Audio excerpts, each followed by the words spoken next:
وعلى ما شرع رسولنا صلى الله عليه وسلم.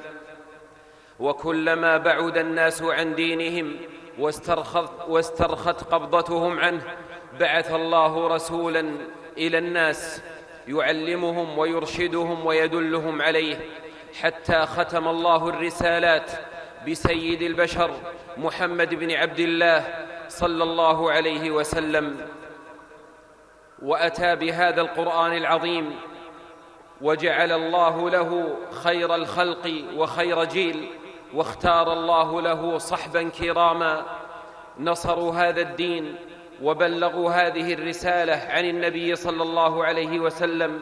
ونحن نشهد أن نبينا محمدا صلى الله عليه وسلم قد بلغ الرسالة وأدى الأمانة ونصح الأمة وجاهد في الله حق جهاده، وأتم الله تعالى به الدين. اليوم أكملت لكم دينكم وأتممت عليكم نعمتي ورضيت لكم الإسلام دينا. واختار الله له تعالى صحبا وأعوانا هم خير الناس بعد الرسل والأنبياء، فجاهدوا في الله حق جهاده وأوصلوا إلينا هذا القرآن ونقلوا إلينا سنة خير الأنام صلى الله عليه وسلم. جاهدوا في الله حق جهاده، صدقوا ما عاهدوا الله عليه، فرضي الله عنهم وأرضاهم ومدحهم في كتابه وزكاهم، ورضي الله عنهم ورضوا عنه، فحبهم إيمان وبغضهم نفاق. أيها المسلمون، ولما علم أعداء الإسلام أن الواسطة بيننا وبين نبينا محمد صلى الله عليه وسلم هم الصحب الكرام الذين نقلوا إلينا القرآن والسنة، قصدوا وعمدوا إلى الطعن في هؤلاء الصحب ليسقطوا وليطعنوا في الدين وليسقطوا ما بيننا وبين نبينا محمد صلى الله عليه وسلم. فإن الطعن في الصحابة الكرام طعن في القرآن وطعن في السنة، ولم يصلنا القرآن والسنة عن النبي صلى الله عليه وسلم إلا عن طريق الصحب الكرام. فحاذروا رعاكم الله، حاذروا ممن يريد أن يقطع الطريق بينكم وبين نبيكم وبين تراثكم. أيها المسلمون،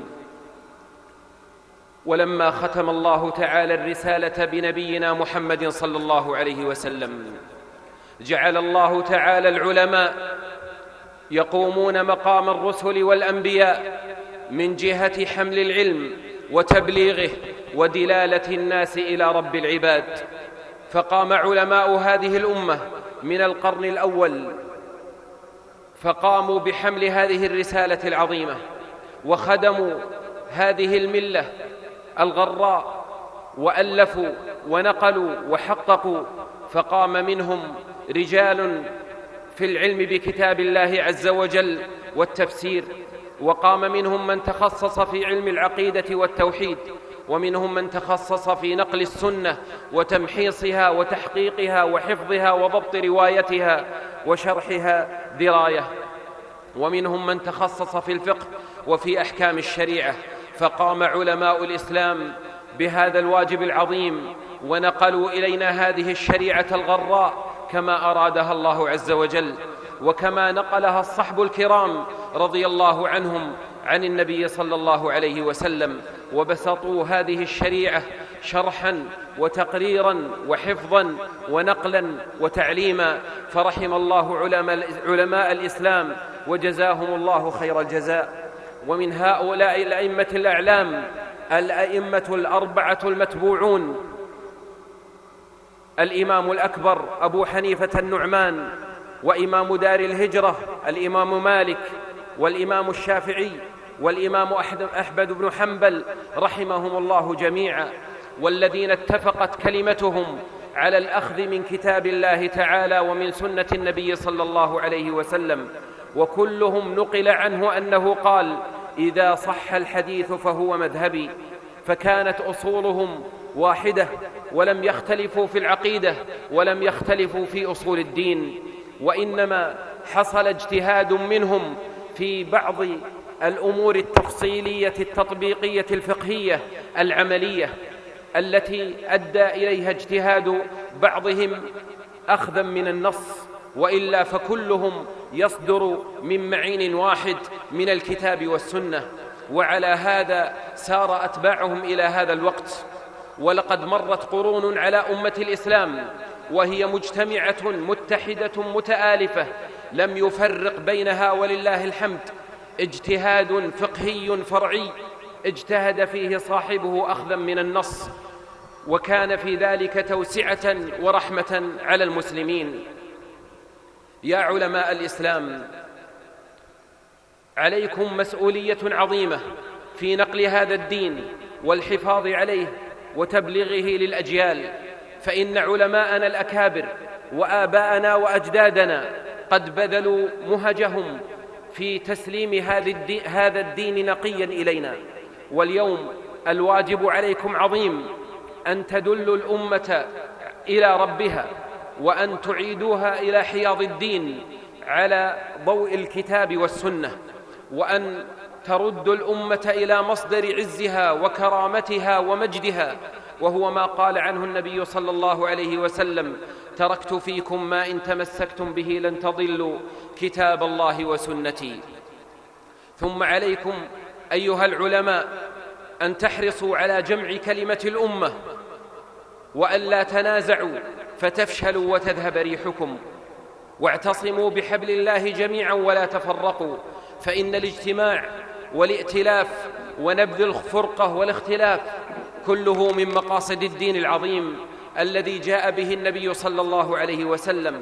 فإن أول عمل قام به النبي صلى الله عليه وسلم بعد هجرته إلى المدينة أن بنى المسجد وآخى بين المهاجرين والأنصار.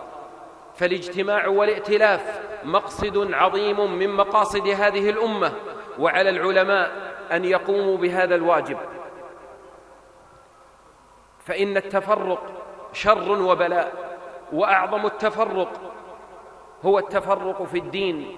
قال الله عز وجل: إن الذين فرقوا دينهم وكانوا شيعا لست منهم في شيء إنما أمرهم إلى الله.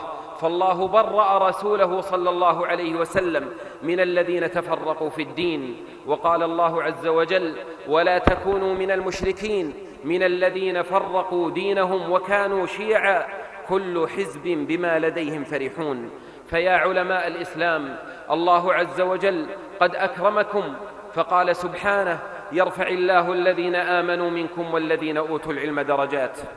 وقال سبحانه: شهد الله أنه لا إله إلا هو والملائكة وأولو العلم قائما بالقسط لا إله إلا هو العزيز الحكيم. فالعلماء مكرمون، والعلماء على رتبة عظيمة، وكل عمل يعمله من دللته على الخير فهو في ميزانك الصالح. وفي الصحيحين أن النبي صلى الله عليه وسلم قال: من يرد الله به خيرا يفقهه في الدين. وإن من المبشرات ومن الفأل الحسن الذي نراه اليوم اجتماع كلمة المسلمين، واجتماع المسلمين في هذا اليوم المبارك في يوم الجمعة، اجتماع الملايين مع علمائهم، مع علماء الإسلام من كل مكان، وفي هذه البلاد الطيبة في باكستان حرسها الله وزادها هدى وتوفيقا. إن هذا من الخير ومن تحقيق مقاصد الإسلام أن نجتمع اليوم على كلمة سواء، على شهادة أن لا إله إلا الله وأن محمد رسول الله. فديننا واحد وربنا واحد ومصحفنا واحد، كلنا نصدر عن كتاب الله عز وجل وعن سنة النبي صلى الله عليه وسلم، ولا يفرقنا اختلاف فرعي واجتهاد في مسألة فقهية فرعية، فنحن ولله الحمد والمنة على قلب رجل واحد إن شاء الله. ومن حسن الفأل ومن حسن التوفيق أن يرتبط علماء هذه البلاد بعلماء الإسلام في بلاد الحرمين الشريفين، في مكة المكرمة والمدينة المنورة، وفي عموم بلاد المملكة العربية السعودية، والذين يكنون لهذه البلاد وأهلها من العلماء والحكام والعامة بالغ المحبة والتقدير والأخوة التي وصى عليها الإسلام، كما قال الله عز وجل: وإن هذه أمتكم أمة واحدة.